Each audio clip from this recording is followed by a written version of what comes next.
പാകിസ്ഥാനിലെ റാവൽപിണ്ടി ക്രിക്കറ്റ് സ്റ്റേഡിയത്തിനു നേരെയും Indian drone ആക്രമണം ഉണ്ടായതായി റിപ്പോർട്ട്. വാൾട്ടൺ എയർബേസിൽ തുടർ ആക്രമണങ്ങൾ നടന്നതായി റിപ്പോർട്ടുണ്ട്. റാവൽപിണ്ടി സ്റ്റേഡിയത്തിന് സമീപത്തെ കിച്ചൺ കോംപ്ലക്സ് പൂർണ്ണമായും തകർന്നു. സംഭവത്തെ തുടർന്ന് മേഖല സീൽ ചെയ്തു. ഡ്രോൺ ആക്രമണമെന്നാണ് റിപ്പോർട്ട്. പെഷവാർ സാൽമിയും കറാച്ചി കിങ്സും തമ്മിലുള്ള പാകിസ്ഥാൻ സൂപ്പർ ലീഗ് മത്സരത്തിന് മണിക്കൂറുകൾക്ക് മുമ്പാണ് സംഭവം.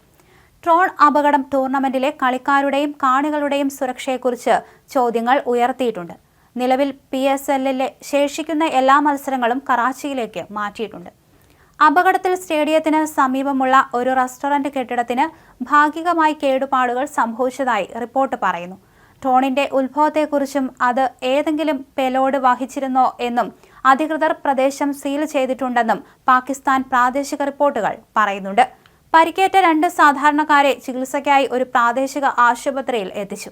PSLൽ പങ്കെടുക്കുന്ന ഇംഗ്ലണ്ട് കളിക്കാർ രാജ്യത്ത് തുടരണോ അതോ നാട്ടിലേക്ക് മടങ്ങണോ എന്ന കാര്യത്തിൽ ഭിന്നതയില്ലെന്ന് ദി ടെലിഗ്രാഫ് നേരത്തെ റിപ്പോർട്ട് ചെയ്തിരുന്നു.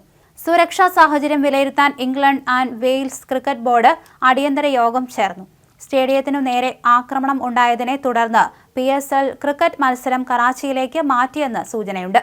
അതേസമയം ഇന്ത്യയിലേക്ക് പാകിസ്ഥാൻ നടത്തിയ ആക്രമണ നീക്കം പ്രതിരോധിച്ചുവെന്നും ഇതിന് മറുപടിയായി പാകിസ്ഥാൻ സൈന്യത്തിന്റെ വ്യോമ പ്രതിരോധ സംവിധാനം തകർത്തുവെന്നും ഇന്ത്യയുടെ സ്ഥിരീകരിച്ചതിനു പിന്നാലെ പാകിസ്ഥാൻ പ്രധാനമന്ത്രി ഷഹബാസ് ഷെരീഫ് അടിയന്തര യോഗം വിളിച്ചു. പൂഞ്ചിലടക്കമുള്ള അതിർത്തി മേഖലയിൽ പാകിസ്ഥാൻ ഷെല്ലാക്രമണം തുടരുന്നുണ്ട്. ഇന്ത്യയുടെ സ്ഥിരീകരണത്തിന് പിന്നാലെയാണ് റാവൽപിണ്ടി സ്റ്റേഡിയത്തിനു നേരെ ഡ്രോൺ ആക്രമണം ഉണ്ടായതെന്ന വാർത്ത പുറത്തുവരുന്നത്. ആക്രമണത്തിന്റെ പശ്ചാത്തലത്തിൽ ഇസ്ലാമാബാദിൽ തുടർച്ചയായി സൈറൺ മുഴങ്ങുകയാണ്. ലാഹോർ വാൾട്ടൺ എയർബേസിൽ വീണ്ടും ഇന്ത്യൻ ഡ്രോൺ ആക്രമണമുണ്ടായി. 7 പാക് വ്യോമസേന ഉദ്യോഗസ്ഥർ കൊല്ലപ്പെട്ടു. പാക് വ്യോമ പ്രതിരോധ സംവിധാനങ്ങൾ തകർക്കുന്ന സാഹചര്യത്തിലാണ് എല്ലാ തരത്തിലുമുള്ള തയ്യാറെടുപ്പുകൾക്ക് പ്രധാനമന്ത്രി നരേന്ദ്രമോദിയും ആഹ്വാനം നൽകി. വിവിധ മന്ത്രാലയ സെക്രട്ടറിമാരുടെ യോഗത്തിലാണ് നിർദ്ദേശം. അതേസമയം പാകിസ്ഥാന്റെ വ്യോമ പ്രതിരോധ സംവിധാനം തകർത്ത വിവരം ഇന്ത്യൻ പ്രതിരോധ വകുപ്പ് സ്ഥിരീകരിച്ചു. ഇന്ത്യയിലെ പ്രധാന നഗരങ്ങളിൽ പാകിസ്ഥാൻ ആക്രമണത്തിന് ലക്ഷ്യമിട്ടെന്നും എന്നാൽ അവ നിർവീര്യമാക്കാൻ സാധിച്ചെന്നും പ്രതിരോധ വകുപ്പ് പുറത്തിറക്കിയ വാർത്താക്കുറിപ്പിൽ പറയുന്നു. പാകിസ്ഥാന്റെ സൈനിക കേന്ദ്രങ്ങൾ ആക്രമിച്ചിട്ടില്ലെന്ന് വ്യക്തമാക്കിയിരുന്നുവെങ്കിലും പാകിസ്ഥാൻ ഇന്ത്യയുടെ സൈനിക കേന്ദ്രങ്ങൾ ആക്രമിക്കാൻ ശ്രമിച്ചെന്നും വാർത്താക്കുറിപ്പിൽ വ്യക്തമാക്കി. ഓപ്പറേഷൻ സിന്ദൂറിന്റെ പ്രസ് ബ്രീഫിംഗിനിടെ പാകിസ്ഥാൻ സൈനിക കേന്ദ്രങ്ങൾ ലക്ഷ്യം വെച്ചിട്ടില്ലെന്ന് വ്യക്തമാക്കിയിരുന്നു.